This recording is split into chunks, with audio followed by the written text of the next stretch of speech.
The wheel of the world, the labyrinth of life, we walk through the labyrinth of life under the open sky. From above, of course, it is quite clear where in this labyrinth one could pass, and where are the dead ends, and we can only guess how this labyrinth is further arranged. We remember something about those parts of it where we have already been, but our memory is very unreliable. People who remembered everything in the world have long since died out. Our picture of the world is our understanding of the labyrinth of life, the understanding of what is possible and impossible to do in a particular situation, what is successful and unsuccessful, what is beneficial, what is not beneficial, what is reversible and what is irreversible, what is ethical and what is unethical, what is probable and what is unlikely, and so on. The walls of this labyrinth are made of different materials. Some are strong, impenetrable, others are soft and flexible, while others will crumble with a puff of wind.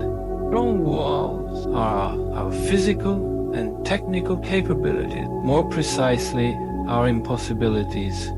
More flexible are our economic and psychological impossibilities.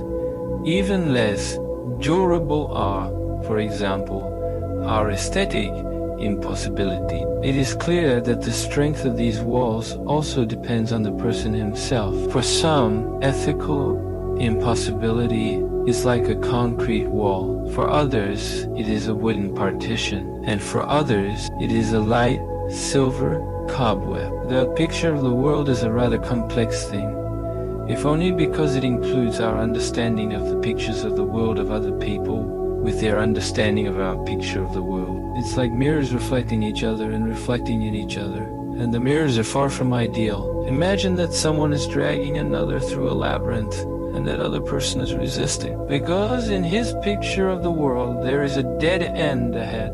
Of course you can use force, but wouldn't it be easier to change his picture of the world so that this dead end disappeared? If now in the person's picture of the world there is no dead end on the path we need, there is no obstacle, why would he resist?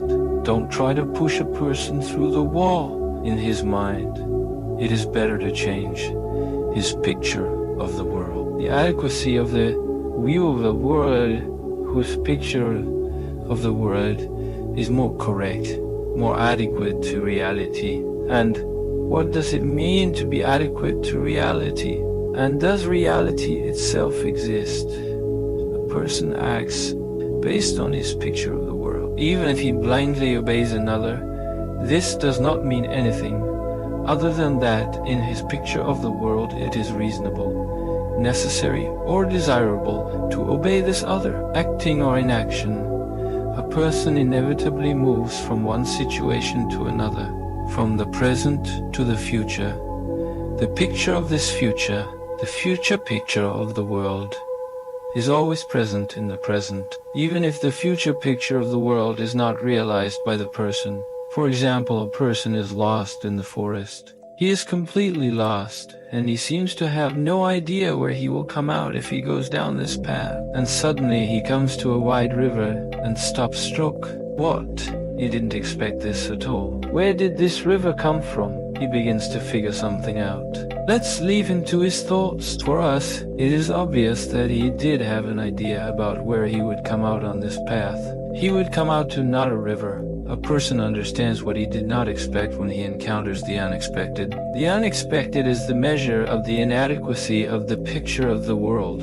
If we encounter something unexpected, then our previous picture of the world was in some way inadequate to reality. Let's return to the analogy of the labyrinth. If a plan of the further part of the labyrinth hangs on the wall of one of its caves, we will consider it correct only if, following it, people often willingly invest significant money and time in order to gain this experience. It's safe to say that without the experience of the unexpected, life becomes uninteresting for us. Due to this positive connotation, the most crucial aspect of the unexpected often goes unnoticed. How could it have happened that this unexpected event truly came as a surprise to us? What is wrong with our picture of the world? After all, humans receive an abundance of subtle informational signals of various nature, sufficient to foresee any future. What is wrong with us that our perception proved inadequate, even encountering the most pleasant unexpected event should prompt a revision of our worldview? Otherwise, we will have to face the unpleasant unexpected later.